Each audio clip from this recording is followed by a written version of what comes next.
Hello and welcome to another chapter. This time we're discussing micronutrients of greatest concern. And these are the micronutrients that show up on your nutrition facts panel at the very bottom. They're the ones that literally we are most likely to be deficient in if we live here in the continental United States. So let me start by sharing my screen and let's talk about it in more detail. So with these micronutrients of greatest concern, we have some learning objectives. The first one is candidly discuss the supplement industry. And kind of a wild west out there. So let's talk about what that looks like. Next, we're going to define what's meant by these micronutrients of greatest concern, and we're going to talk about it in a little more detail. We're then going to list food groups and foods that are rich in nutrients of greatest concern. We're going to move on to highlight nutrient bioavailability and discuss how bioavailability changes with food or nutrient pairings. An interesting thing, especially if you are concerned about some of those nutrients of greatest concern.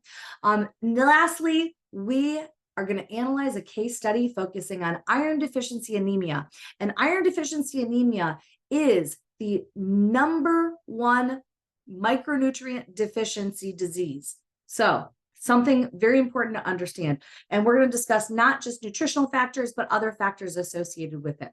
So oh my goodness. The first learning objective has a sub-objective that says, watch social media posts discussing supplementation. What is their goal? So I did a deep dive on my own into this because I was like, I don't really watch a lot of TikTok. I don't really spend a lot of time with social media. And so I started kind of just looking at different things where they're talking about dry scooping the pre-workout.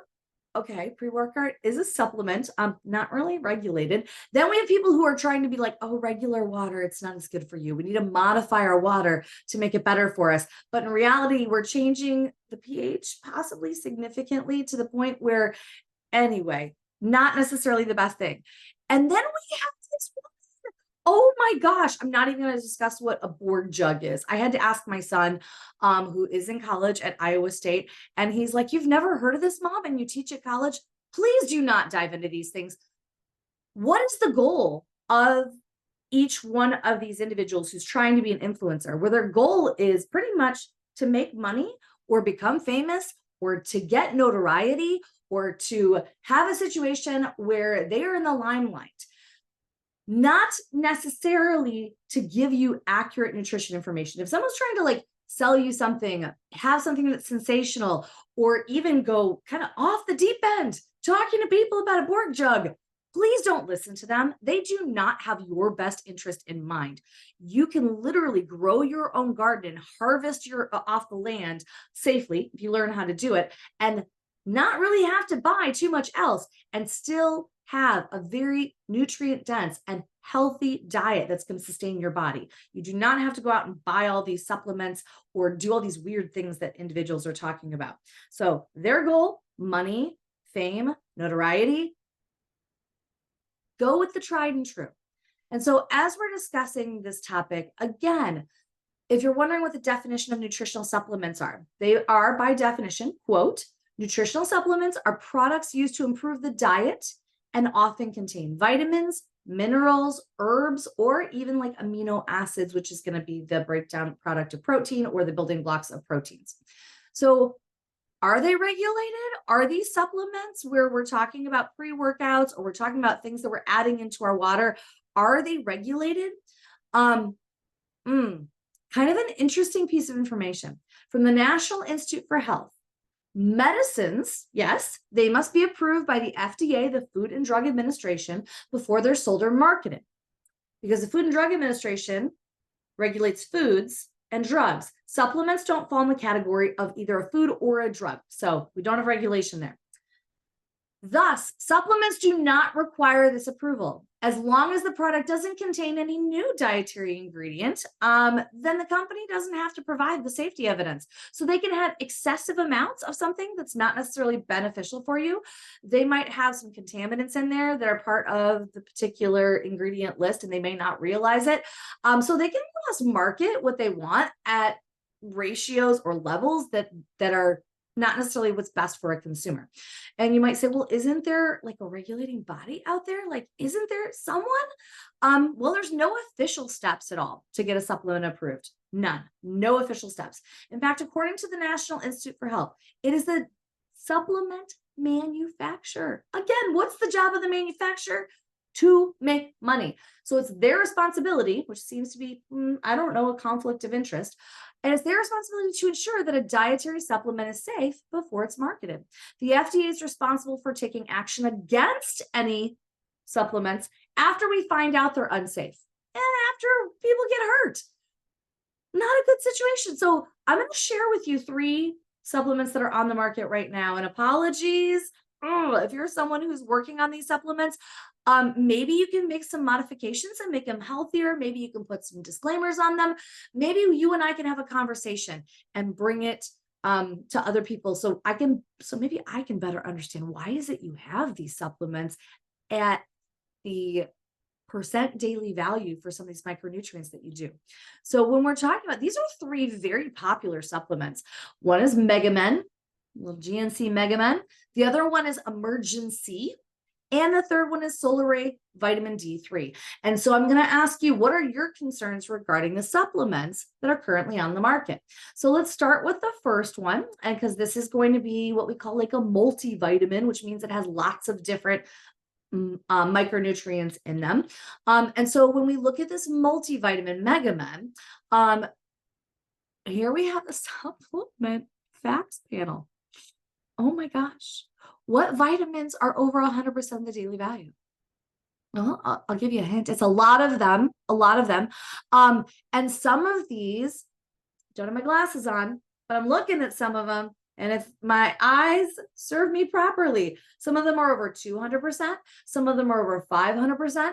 Some of them are over 1,000% of the daily value, which means that if you are recommended to have 100%, or we'll just say 100 micrograms of a particular, we'll say medicine. Because again, I tell you, think about vitamins and minerals like medicine. If you're recommended by your doctor to have 100 micrograms of a medicine, and then you go, you know what? I'm just going to have 1,000 micrograms of the medicine, 10 times what the doctor recommends. What do you think is going to happen with your health? Well, if you're not sure, I encourage you to research what might happen using reputable sources before you start putting 1,000% of the daily value for some of these micronutrients into your body. So that's what I'm saying, because people go, oh, multivitamins, they're healthy because they have all these different things that are balancing each other out. Well, I encourage you, look at the nutrition facts panel. Don't just assume one way or the other. Then we have Emergency. And so Emergency, it contains vitamin C at a very high level. So we've got this vitamin C. I've even had people go, oh, if you start feeling a cold coming on, you get a little sinusy, you have a situation where you get a headache, then what you should do is you should take the Emergency, take 1 or 2 or 3 packets of the Emergency per day, and it knocks it out of the ballpark. Sometimes, you know, your sinus infection turns into a gastrointestinal problem. And I'm going, what? How does the sinus thing turn into a gastrointestinal thing? That doesn't make any biological sense. Well, their body might just be fighting off the sinusy thing in a day or 2 anyway. And if they're consuming vitamin C at a level of like almost 1,800% the daily value, then we start having side effects like gastrointestinal distress, diarrhea, I don't know, other issues. So you might be trying to like fight off some sinusy thing, but if you're already adequate in your vitamin C, like let's say you have an orange a day, or maybe you have some strawberries every so often, or maybe you like some broccoli. All these things have plenty of vitamin C in them. So if you're consuming those and you have adequate vitamin C, again, think of vitamins and minerals like medicine. You have enough of the required medicine. Taking more of the medicine does not make it better. It just gives you side effects that are beyond what you should be experiencing. And then we'll go on to Solaray. And Solaray is a supplement that has vitamin D3. And D3 is again, vitamin D, and then the 3 means like a certain type of active vitamin D. With that vitamin D3, got to take a sip with this one, because our Fat soluble vitamins, if you remember from last module or last chapter, they get stored in our body and they can become toxic. So when we start, and they also cause other problems. If you remember from what we learned before, if we start having like hypercalcemia, meaning way too high blood calcium, I don't know, calcification of soft tissues, other things, if we're over consuming vitamin D. So when we start having excessive amounts of vitamin D, we can have these toxic signs and symptoms that occur with as little as 2,000 international units per day. This supplement is on the market. It has 5,000 international units per day. Your requirements are only 600 to 800 international units per day. And the maximum, this is by Cleveland Clinic, again, a reputable source, the maximum suggested daily intake is 4,000 international units per day for a healthy adult. So this is a concern. This is a big concern. In fact, I have nothing to say other than that. Just do your own research before you start taking these supplements. So what do you think should be done with this industry? What I want you to do is either discuss online, discuss with your friends, discuss with me in person, but let's discuss, let's come up with some solution. What do you think could be done or should be done with this industry? Because right now it's kind of scary and I don't think it's getting any better. That's my thought for the day. But as we learn more, we do have micronutrients, the vitamins and minerals that we do want to make sure we get enough of. And even though vitamin D is on this list, you can see it on the nutrition facts panel, the new label that's on the right-hand side here. We can consume enough of it if we learn more about where to get food sources that are going to be regulated and a little bit healthier. So when we look at the micronutrients of greatest concern, the original label that was like, again, years ago, that if you still have old food in your cupboards, you might have the original label. My suggestion is if your food in your cupboard has vitamin A listed on there, vitamin C, calcium, and iron, and it does not have the vitamin D or the potassium on it, chances are your food's possibly expired, possibly don't want it. So throw it out, because the new label talks about the nutrients of greatest concern right now. It's updated because these are the ones that we're most deficient in, thus the concern. So they're vitamin D, calcium, iron, and potassium. And so we want to make sure we do pay close attention to these micronutrients so that we aren't deficient in them, so that we don't have long-term issues with osteoporosis or short-term issues like having iron deficiency anemia, or even like we had discussed in the last chapter, a potassium imbalance that is so significant, it causes neurological and cardio issues that could be potentially deadly. So when we discuss these micronutrients of greatest concern, like I said, you can see them over here on the lower right-hand side of our nutrition facts panel. So when we start discussing you, and you want to see, are you consuming enough of these micronutrients? How can you make sure of that? Well, one thing is, don't try to do it alone. Yes, you're either taking this class or you're learning about this information from these online videos. But there are clinical registered dietitians. There are people who do this for a living. They literally do this for a living. They're brilliant. They are like little nutritional magicians. They can talk to you about what's going on right now. They can set goals for you. They can check in with you. They're fantastic. And if you go to the University of Illinois and you're a student, you can have access to them for free. No cost. So there's no excuse not to go to them. If you are an adult or you have your own insurance plan and you're outside of a university setting, most of the time your insurance will cover it in part or in full. We also want to let you know that there are trackers out there. Like MyFitnessPal is free if you get like the basic version. And if you make sure that the foods you have in there are part of like a bigger database, then ultimately you can double check and see how much of those micronutrients you're consuming. But again, keep in mind, if you have body dysmorphia, disordered eating, or other concerns with using a tracker, then we want to make sure you're meeting with a dietitian or that you get blood work to see how your body is responding to your diet. So you can check and see, are you iron deficient? Are you someone who has too low of stores of vitamin D? And that blood work will give you a greater picture. If you realize that you are someone who is deficient in one or more of these micronutrients of concern, what you can do is focus on what you've learned up to this point. Have foods that are higher in nutrient density, that have a higher amount of the vitamins and minerals relative to their calories. And then you can consume more and more and more food. Yesterday, oh my gosh, I made this delicious, oh my God, I just call it goulash. I don't know if it's actually goulash. It's just, I had a vegetable tray and I'm like, oh my gosh, the vegetables are starting to get a little wilty. So I don't enjoy them as much. And then I also had little bags of vegetables. They were starting to get a little, like the tomatoes are getting a little mushy. They're still healthy to eat, but very nutrient dense, very colorful. I threw them all in a crock pot. I opened up a can of low sodium V8 juice, put that in there. I put a can of low sodium uh, cream of mushroom soup in there. I put a little bit of ground meat and just cooked it. It was so good. And lots of vitamins, lots of minerals, especially per bite. So, because again, I had a lean meat that was in there, very nutrient dense.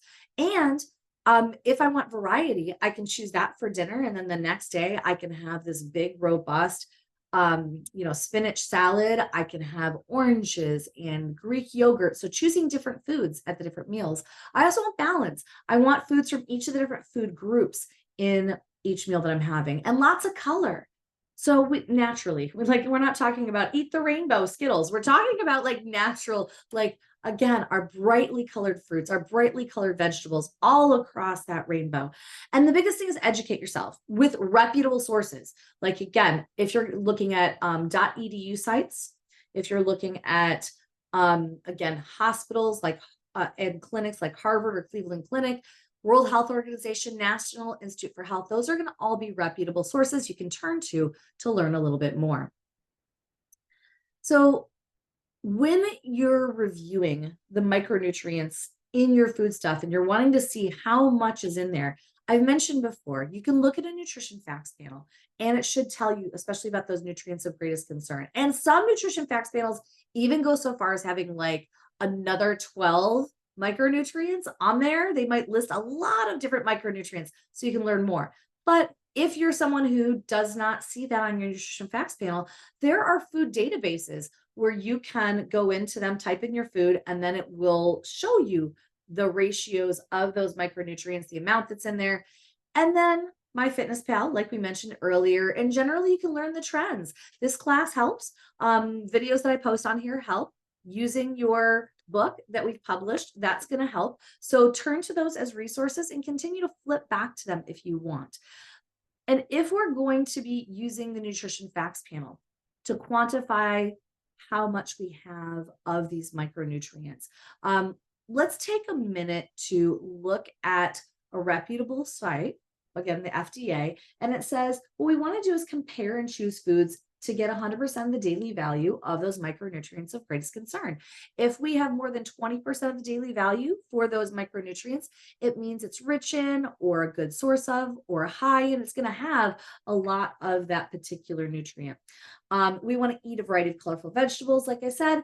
Focus on fresh fruits and vegetables. We want to make at least half your grains whole grains.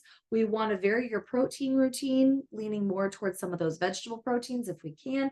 And we want to substitute some of the fat-free or 1% dairy protein products with lactose-free versions or fortified soy beverages, because we are noticing that we've got some real fantastic health benefits with consuming high calcium and vitamin D sources that might be, again, fortified or enriched, but maybe leaning more towards the plant base.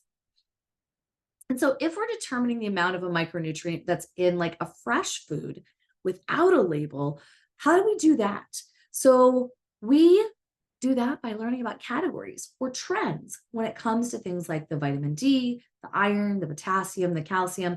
And so what we want to do is we want to learn, again, what foods are high in this vitamin D. Things like salmon, swordfish, tuna. These are all going to be obviously seafood. If you're someone who doesn't like seafood, even things like beef liver or pate of other animals. But if you're someone who is a vegan or you're just not wanting to have these animal-based food products, fortified drinks and foods are going to help you as well. So orange juice with added vitamin D, dairy and plant milks with added vitamin D, cereals with added vitamin D.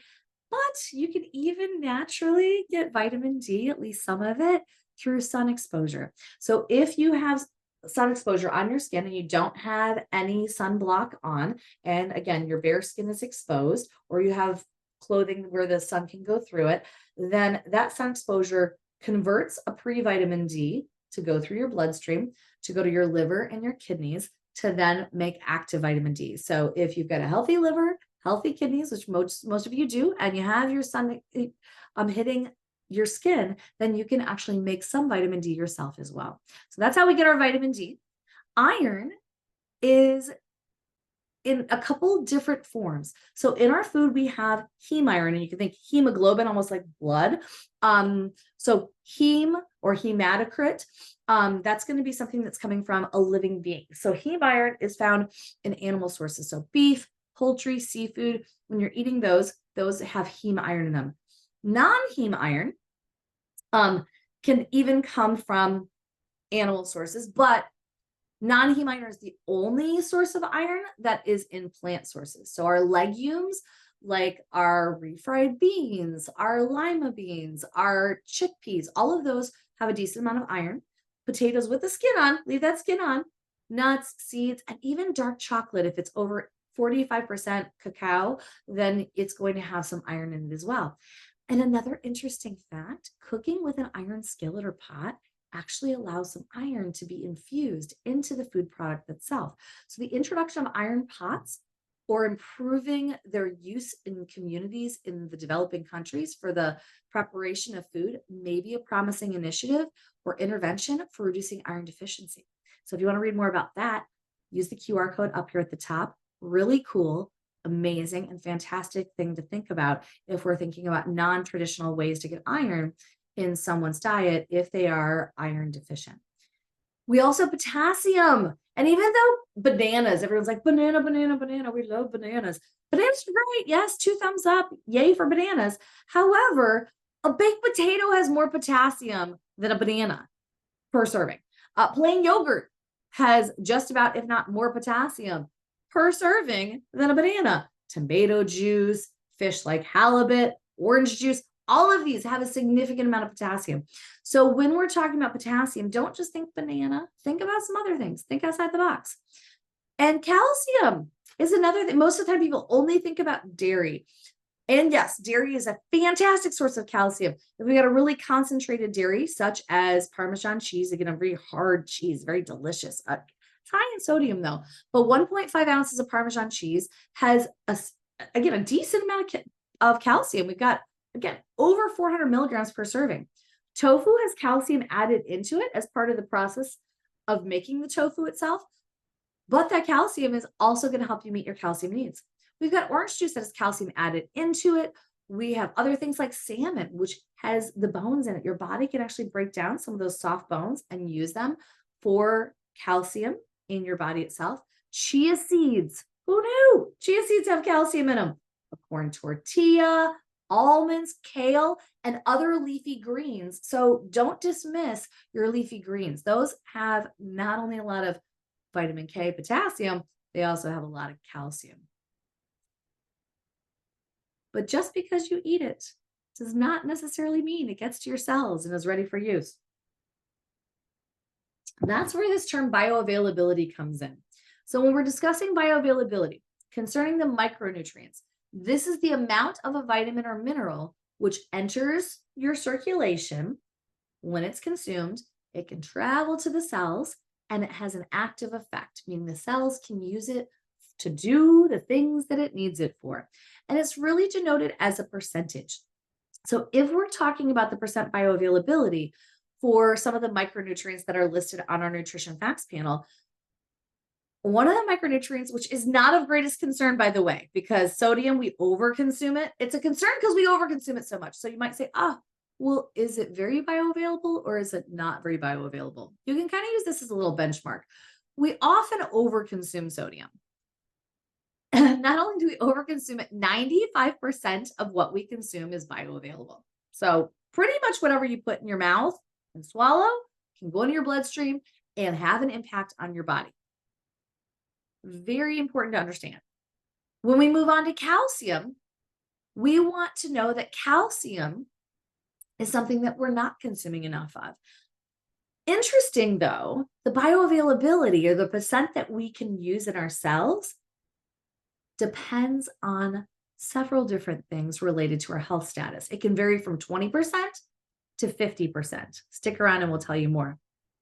Iron has different bioavailability percentages depending upon whether you're having an omnivorous diet, meaning you're eating anything that gets thrown in front of you. Like I do that. I'll eat pretty much anything that is meant to be consumed as far as food.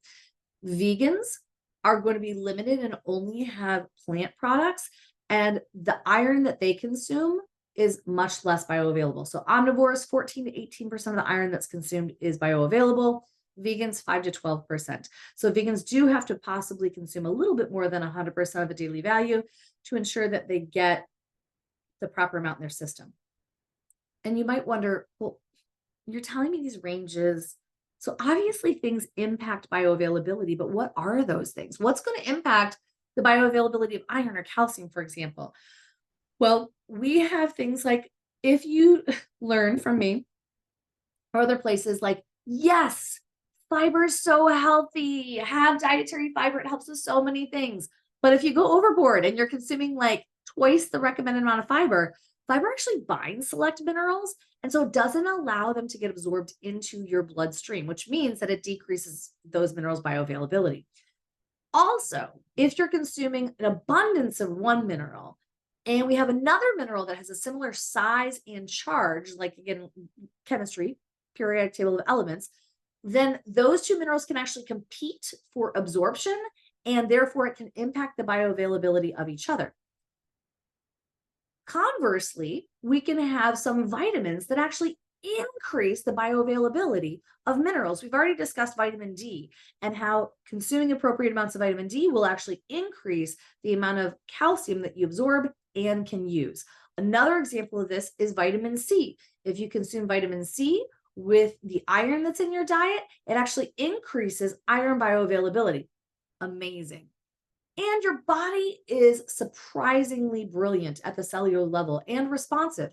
So your body status has an impact on what's going on with regard to how much your body's going to absorb. If you have a deficiency, your body will try its best to absorb more. If you have an abundance or you're over consuming something, your body may decrease absorption. And again, that varies from mineral to mineral and vitamin to vitamin. It's not across the board an easy calculation, but just know that your body status does have an impact, as well as other factors. So we're going to talk about the presence of oxalate and my friend Heather. So here we've got my best friend Heather, and I adore Heather. And Heather's one of those people who, oh my gosh, Heather loves her tea. You can see in the picture on the right, she's always walking around with a cup of tea with her. And even if we go out, like here on the left-hand picture, we went out for her birthday, hence the little birthday hat. And she even had a little mixed drink, which tea was one of the ingredients in. And so she was drinking enough tea where I was like, Heather, this is going to bind the calcium in your meals that you're having with the tea. And she's like, no, it's not going to be that big of a deal.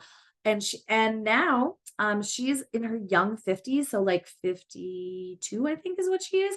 She just now got diagnosed with osteoporosis. She's got foot pain. She's starting to have some back pain. Very young to have osteoporosis. And she's a very, very active individual who pays close attention to everything else. It's just she really loved her tea. So even in abundance of something like if you're over consuming tea, it can impact other things as well. There are also life circumstances or nutrient pairings that can impact bioavailability of different nutrients. Specifically, we want to learn about calcium because calcium, if we're not getting enough of it into our body, is going to lead to what we call osteoporosis or making our bones more porous. When our bones become more porous, you might go, oh, that's not a big deal. It is a big deal. This is one of the number one reasons why people go into a nursing home. You might say, oh, well, grandma fell down the stairs and broke her hip. No, possibly what may have happened is grandma's hip had so much osteoporosis where the head of the bone broke off. And then grandma fell down the stairs because the bone broke. Isn't that crazy to think about? And that happens. Also, grandma might be hunched over and have leg pain. And it might be because of the fact that grandma has vertebra in her back, which have osteoporosis, and the vertebra can start to like impact and implode, putting pressure on the nerves that are running between those vertebrae. So we want to make sure we're getting enough vitamin D into our body so that we can absorb that calcium. We want to make sure that if you're someone who's actively growing, such as yourself in college, that you take advantage of this time and you are taking in appropriate amounts of vitamin D and calcium, as well as you're someone who is doing everything you can to rest and take care of your body because you're actively storing up that calcium for when you get older.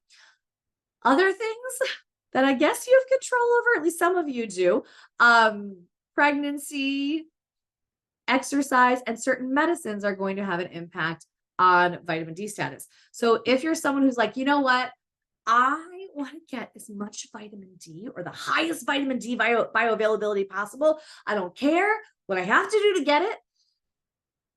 Well, if you are a pregnant teenager who's exercising and gets appropriate vitamin D, then ultimately you probably have the highest percent bioavailability. So go you, but not recommending pregnancy. It's not where we're going with this conversation.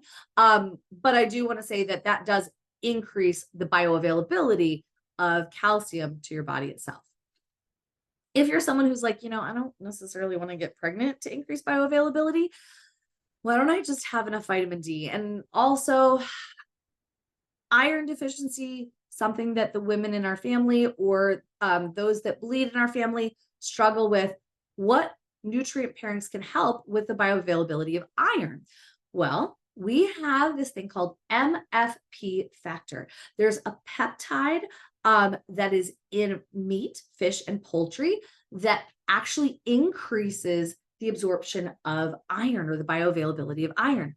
Also, vitamin C increases iron absorption. And if we're going to take that heme iron, again, from animal sources, as well as that non-heme iron from plant sources and animal sources, and then we consume that at the same time, it further increases bioavailability. So when I'm thinking about all of these things with iron, I'm thinking, fajitas. That's what I'm thinking. So I can have this, again, leafy green that's in my tortilla. I can have my meat in there, my refried beans. I can squeeze some lime on top, and my iron bioavailability has just jumped up. That percentage is higher than it otherwise would be if I just had those things individually at various times throughout the day or the week. And I bring up iron bioavailability because, again, iron deficiency anemia is the #1 micronutrient deficiency globally. So we do want to make sure that you understand a little bit more about it. So let's do a case study focusing on iron deficiency anemia. And so you can watch this video that I've created, or we can walk through it together. So we have Mary, who's on the University of Illinois cross country team. Mary is a very petite individual. She's 5 foot tall, and she only weighs 99 pounds or 45 kilograms. She runs about 10 or more miles a day. And you might think, oh my gosh, that is a lot of miles. But again, she's on a cross country team. She's super fast. She's running like a 5:45 miles. So this is less than an hour of exercise. So watch the video on your own and then describe these things to me. What are the demographics? What is her gender? What is her weight? What is her height? What is her activity level? Figure out what that might have to do with iron deficiency. Is she losing iron? Are there things that she's doing that might be compromising the bioavailability of iron or having a situation where she's not getting enough in? For example, what dietary habits is she participating in that may put her at risk for malnutrition? Think about iron bioavailability and what things could increase iron bioavailability. Is she doing everything she possibly can, or is she not? What malnutrition symptoms were displayed with Mary? So think about or look up with a reputable source. What does exhaustion or being very tired have to do with iron deficiency anemia? Learn a little bit more about that deficiency disease. And then also, when she did blood work, they quantified what was going on with her hematocrit. And hematocrit is where they take your blood, they spin it down, and they find out what percent of your blood is composed of red blood cells. If that hematocrit is low, you are defined as having anemia. But again, there are different types of anemia. We have megaloblastic anemia. We can have a genetic form of anemia, such as sickle cell anemia. We can additionally have iron deficiency anemia. Is she at risk for multiple types or only one? And again, you can see a picture of her. You can understand more about the genetic conditions and deduce what's going on there. You can look at her diet, figure out whether megaloblastic anemia is a concern. And then you can also look at what's going on and figure out if iron deficiency anemia is a concern. And what behaviors could exacerbate signs and symptoms of the deficiency. Well, I do want to let you know having a vegan lifestyle is one of those things that makes iron deficiency anemia or other types of iron deficiency anemia more of a concern. You might be surprised to learn this. Barefoot running was quite the craze a few years ago. I'm hoping it's gone away. I don't know if it's still out there because the people I run with do not do barefoot running. But with the barefoot running, every time your heel strikes, we have a bone right here on the back of our foot. And think about your red blood cells like tiny little water balloons running through your body. And every time your heel strikes, you might be popping a balloon or two. Not a big deal if you have proper cushioning in your shoes. Not as big a deal if you run shorter distances. However, if you're doing barefoot running, it does actually compromise the amount of red blood cells that your body can retain in a healthful manner. And then also having a heavy menstrual flow. You might say, oh, wow, like how does someone control their menstrual flow? That's kind of an odd thing to bring up. Well, Mary does have a heavy menstrual flow, but something to consider is there are things like IUDs or intrauterine devices that can decrease or completely halt someone's menstrual flow. You can go to your primary care physician. You can discuss with them about the concerns associated with the heavy menstrual flow, and they can make recommendations. But ultimately, this is something that you definitely want to discuss with your doctor if you notice that your flow is heavy. And if you're not sure what defines a heavy flow or not, research it with a reputable source. And so what do you recommend for Mary with regard to activity, food, clothing and footwear, and menstrual flow that will decrease the likelihood of continuing to be on this trajectory with this anemia? And let's turn it back on ourselves. How can you determine if your body is deficient? And let's say you do determine that you're deficient in a micronutrient. What is the next step if you find out you're deficient in that micronutrient?